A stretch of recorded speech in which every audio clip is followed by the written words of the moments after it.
Hello and welcome to another dramatic reading by me, Anthony84. Today I'm going to be doing the next chapter of Return of the Lawndale Militia. Aim high, shoot low. The reference that will be explained at the end of the story when I actually get to the end of the story.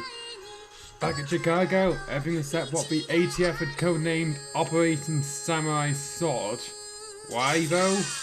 Once Operation...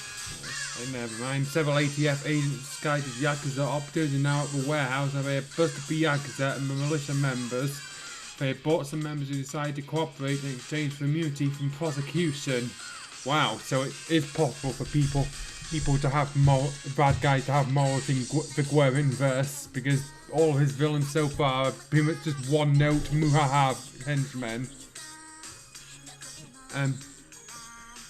Collins was going over last instruction response. Those bastards tried to tip us off to their buddies. You have my full authorization to do anything necessary to neutralize them. Collins instructed his operatives. Raleigh, May, Becky, Bean and Chelsea, meanwhile, were waiting outside the warehouse in their cars. Where the hell are they going to go anyway? May said to Raleigh. From what Collins told me, Raleigh answered, the scoop is based in a town somewhere in the southwest called Lawndale. Rather an out-of-the-way place from what he told me about it. Took out the map, unfolded it, and pointed the town out to May. Not much is it, May asked. No, I guess not, Raleigh confirmed. From what I heard, there had been a coup attempt there a few months back, but at the same time, a Japanese airlines aircraft crashed there. That happened of a Neo-Zero attack was happening in Tokyo. And Peters out of his note, there's the flight that the Tsunami took to go to Germany, it's been hijacked by Akbar El-Salah in Misery Century. I thought he regretted that plot point. Oh, now I remember, May said. That was all over the news. Collins is right, picking up another coup attempt. We've got to stop him, Raleigh added. Raleigh now took a look inside the warehouse. Collins had waved the convoy out to deliver goods forward and now drove up to her. Better take a beer, pussycat, Collins said. When we get to where it is we're going, you better book a room. I have a feeling we're going to be there for some time. Raleigh decided to start the car up. The Shelby, Cove and Road bus now took their places right behind the last truck in the convoy. It's going to be a long journey. Back at Lawndale, Daria was in her pallid bedroom. She was trying to take her mind off the letter bomb attack, but was not having any luck. Ain was sitting on Daria's bed, generally concerned with what was going on with her friend. Suddenly Daria, who was fiddling with a pencil, snapped in half and growled. She got out of the chair she was sitting on, grabbed it from a bookshelf and flung it against the wall with a primal scream. Jane tottered from the bed, grabbed Daria by her shoulder, spun her around and grabbed her trembling arms. Daria, get a grip on yourself, Jane said. Why me? Daria now screamed. Why does it always have to be me? All 2 times. I don't deserve this. Oh, considering these are bad guys you helped overthrow, yes you do, in their eyes. Why do I always have to be the outcast, the loner, the nerd? You are naturally none of these in this situation. She was beginning to cry. Jane hugged her and patted her on the back. You're afraid of what the Lawndale Militia might do to you, isn't it? Jane said. Daria began to dry her eyes. Yeah, I guess so. I thought I could keep a calm head about this. Well, the threat of death can unnerve you, Jane said in a matter-of-fact way. Besides, I guess a bit of the old shell just cracked. Daria? That big shell you built to wall off your emotions, Jane said. Let's face it, Daria, you keep that poker face of yours up all the time. You don't even smile unless you just cut someone down to size. And something like this comes up and you're not prepared for it. I guess I just feel so helpless about this, Daria now admitted. I always want to feel like I'm in control over matters. Well, most creatures do anything to intimidate people they don't like, Jane said. Just be lucky they didn't summon you to one of their common law courts. Common law courts often set up by these militia groups as a means of going after people in organizations who oppose them. They off-file liens. Okay, I'm gonna have to look that up.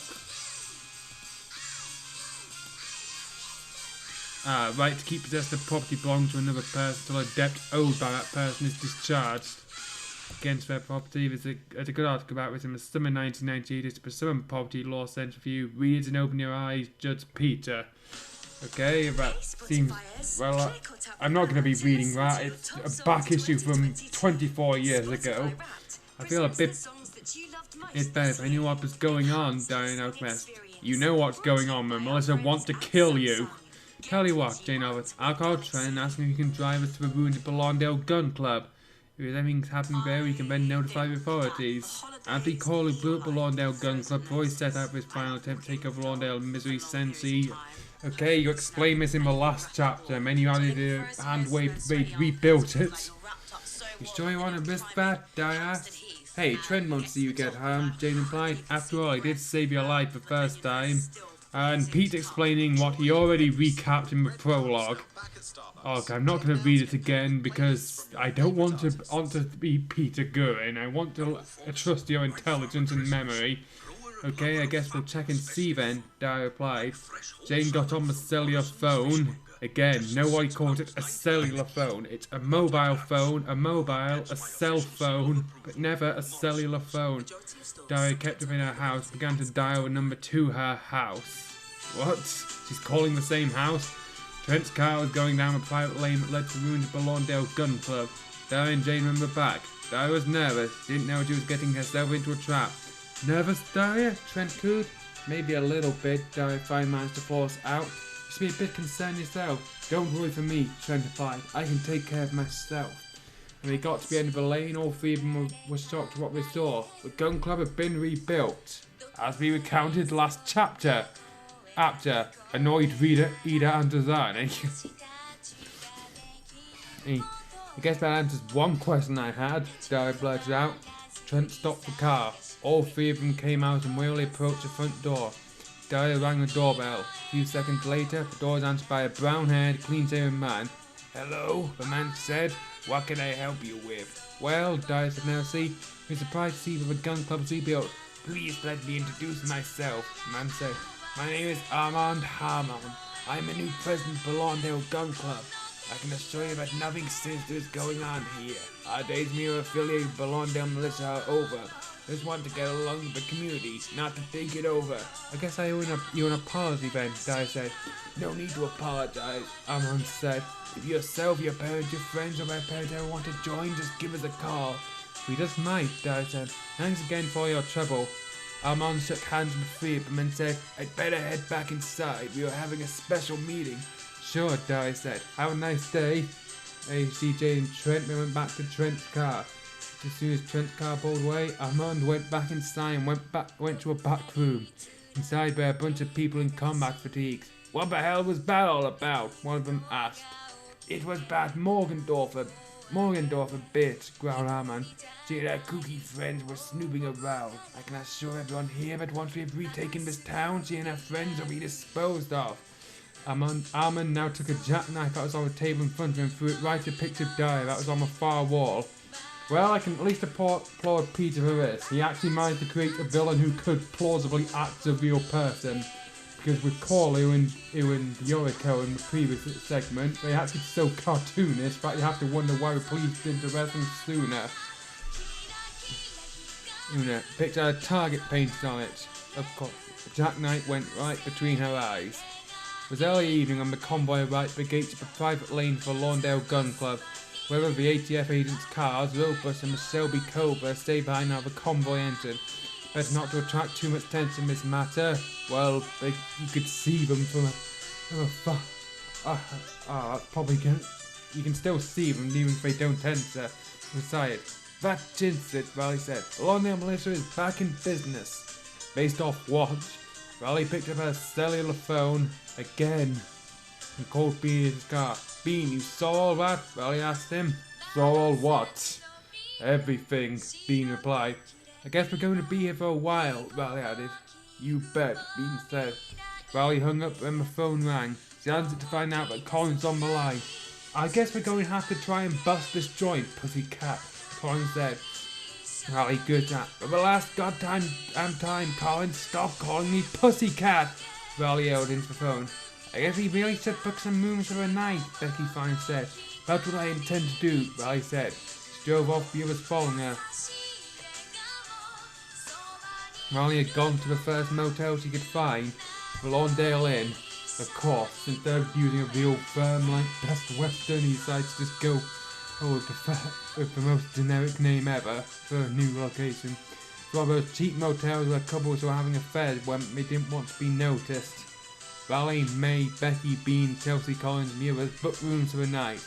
After that, Riley, May, Becky, Bean and Chelsea, but just say everyone but Collins, hit the road again. They were cruising the streets of downtown Lawndale, hoping to find someone who'd know what was going on. So far, they haven't had any luck. Well, we could have just described what they did see. Man, we need someone who's willing to spill the beans about what's going on here, Riley said to no one in particular. Suddenly, May spotted two people on the street. Riley, why not try those two, May said. Who? Riley asked. Looks like two girls, May answered. One looks like she's got brown hair, wearing a green field jacket, a black pleated knee-length skirt, and combat boots. As somebody pointed out, they're not combat boots at all. She has black hair, wearing a red jacket, black sword, black pantyhose, and fireman's boots. Okay, but where does Peter get these comparisons to firemen in combat? Riley turned the Shelby Cove around and went in the girl's direction. Dyer heard two car approach them and saw them stop. Riley now stepped out of her Shelby Cobra. She was wearing her black leather jacket that had the Gunsmith Cat's logo on the back, her black leather pants and her black leather hip hugger boots. She coolly flashed her bounty hunter's license. Excuse me, ladies, Riley began. I'm judging an official investigation. Well, you're a bounty hunter, not a cop. Hop down and Jane just stood there dumbstruck at first. Who is this crazy lady and why does she think she's a cop? If Mr. Lee sent you to try and intimidate us about some matchy things she thinks we did, Dyer finally said, you're wasting your time. I don't know what you're talking about, Riley shot back. Why would you assume I was working for this Miss Lee? I'm a bounty hunter. You're not the ones being investigated. Come on in, Sam, how do you want of us? Jane asked. First, let me introduce myself, Riley said. I'm Riley Vincent, bounty hunter from Chicago. Raised in the Shelby Cobra, my associates Minnie Mae Hopkins and Becky Farrer. Rose in a red car, which doesn't get a make name. My friends Bean Bandit and Chelsea Grimwood. Okay, Dyer replied. I'm Dyer Morgendorf and Matt Jane Lane. Nice to meet you, replied Riley. The reason we're here is that we heard rumors that Lawndale Militia's been resurrected. We have busted a smuggling ring back in Chicago involving members of a Japanese Yakuza and some militia men. Decided to have the weapons sent to their destination so we could find out who was getting them. We chased them right back to the Lawndale Gun Club. Those bastards lied to us, Dyer said to Jane. By George.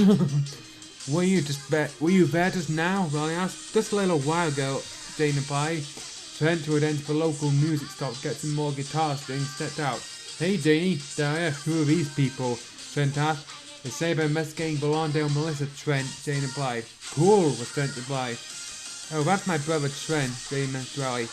We were going to attempt a raid on the Lawndale Gun Club tonight, Riley said. Might need to point some people out. If we went in there and they didn't tell us anything, Dyer said, I'll make sure you can get something out of this. We got the ATF along with us, Riley replied. They're busy getting search warrants out now. Very well, Dyer said. Looks like we're heading back to the gun club. Or you could just follow us back to our motel rooms. You can get down to business, Riley said. Dyer, Jane and Trent went into Trent's car and then followed the others back to the Lawndale Inn. Okay, perhaps it's surprisingly. I'm just gonna end there. Thank you for listening. This was fairly inoffensive. Goodbye for now. I'll be back with chapter 3 soon enough.